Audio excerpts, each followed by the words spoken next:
Evening edition തുടരുന്നു. തവനൂരിൽ വീണ്ടും അംഗത്തിനിറങ്ങാൻ KT ജലീലിന് മേൽ CPM നേതൃത്വത്തിന്റെ സമ്മർദ്ദം. ജലീൽ മത്സരിച്ചാൽ മണ്ഡലം നിലനിർത്താനാകും എന്നാണ് CPMന്റെ വിലയിരുത്തൽ.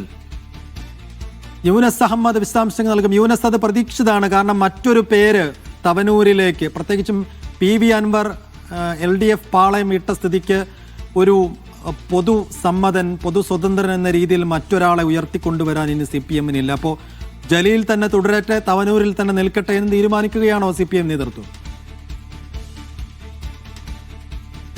സേഫു, അത് തന്നെയാണ്. നമുക്കറിയാം, നമ്മളോട് സംസാരിച്ചപ്പോൾ KT ജലീൽ പറഞ്ഞൊരു കാര്യം, താൻ ഇനി മത്സരിക്കാനില്ല, താൻ ഇനി തവനൂരിൽ മത്സരിക്കാനില്ല. 3 തവണ മത്സരിച്ചു, ടോട്ടൽ 4 തവണ മത്സരിച്ചു. ഇനിയൊരു മത്സരത്തിന് താനില്ല എന്നായിരുന്നു KT ജലീൽ ആദ്യം പറഞ്ഞത്. പിന്നീട് അദ്ദേഹം നിലപാട് മാറ്റി, പാർട്ടി പറയുകയാണെങ്കിൽ മത്സരിക്കാൻ തയ്യാറാണ് എന്നുള്ള ഒരു നിലപാടിലേക്ക് KT ജലീൽ എത്തി.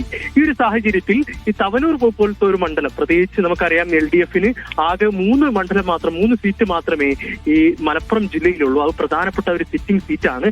ആ സിറ്റിംഗ് സീറ്റ് KT ജലീൽ എന്ന ഒരു സ്ഥാനാർത്ഥി മാറുകയാണെങ്കിൽ മറ്റൊരു പ്രധാനപ്പെട്ട ഒരു മുഖത്തെ കൊണ്ടുവരാൻ വലിയൊരു പ്രയാസമാണ് എന്നുള്ള വിലയിരുത്തലാണ് CPM സംസ്ഥാന കമ്മിറ്റിക്ക് ഉണ്ടായത്. ഈ ഒരു സാഹചര്യത്തിലാണ് സംസ്ഥാന കമ്മിറ്റി നേരിട്ട് തന്നെ KT ജലീലിനോട് തവനൂരിൽ മത്സരിക്കാൻ ഇപ്പോൾ ആവശ്യപ്പെട്ടത്. ഏതായാലും നമുക്കറിയാം, കഴിഞ്ഞ ലോക്കൽ ബോഡി ഇലക്ഷനുമായി ബന്ധപ്പെട്ട് 7 പഞ്ചായത്തുണ്ട്. 7 പഞ്ചായത്തിലും UDF വലിയ വിജയം നേടിയ ഒരു സാഹചര്യമുണ്ട്. നിലവിലെ സാഹചര്യത്തിൽ KT ജലീലിന് തവനൂർ സുരക്ഷിതമല്ല എന്നൊരു സാഹചര്യമുണ്ട്. ആ ഒരു സാഹചര്യത്തിലാണ് താൻ പൊന്നാനിയിലേക്ക് മാറാനുള്ള ഒരു പ്രതീക്ഷ, ഒരു സാഹചര്യം KT ജലീൽ ആഗ്രഹിച്ചിരുന്നു. അത് പല നേതാക്കളുമായി KT ജലീൽ പങ്കുവച്ച ഒരു സാഹചര്യം ഉണ്ടായിരുന്നു. പക്ഷെ ജില്ലാ കമ്മിറ്റിയെ സംബന്ധിച്ചിടത്തോളം CPM ചിഹ്നത്തിൽ മത്സരിക്കുന്ന പൊന്നാനിയിലേക്ക് മറ്റൊരാൾ വേണ്ട, ആ ഒരു സാഹചര്യം നിലവിലില്ല എന്നൊരു നിലപാട് ജില്ലാ കമ്മിറ്റി എടുത്തു. ആ ഒരു സാഹചര്യത്തിലാണ് പൊന്നാനിയിലേക്കുള്ള ഒരു വഴി ഈ CPM തന്നെ വെട്ടിയത്. ഈ ഒരു സാഹചര്യത്തിൽ തവനൂരിൽ തന്നെ മത്സരിക്കട്ടെ എന്നൊരു നിലപാട് ഇപ്പോൾ CPM സംസ്ഥാന കമ്മിറ്റി തന്നെ എടുക്കുന്നു.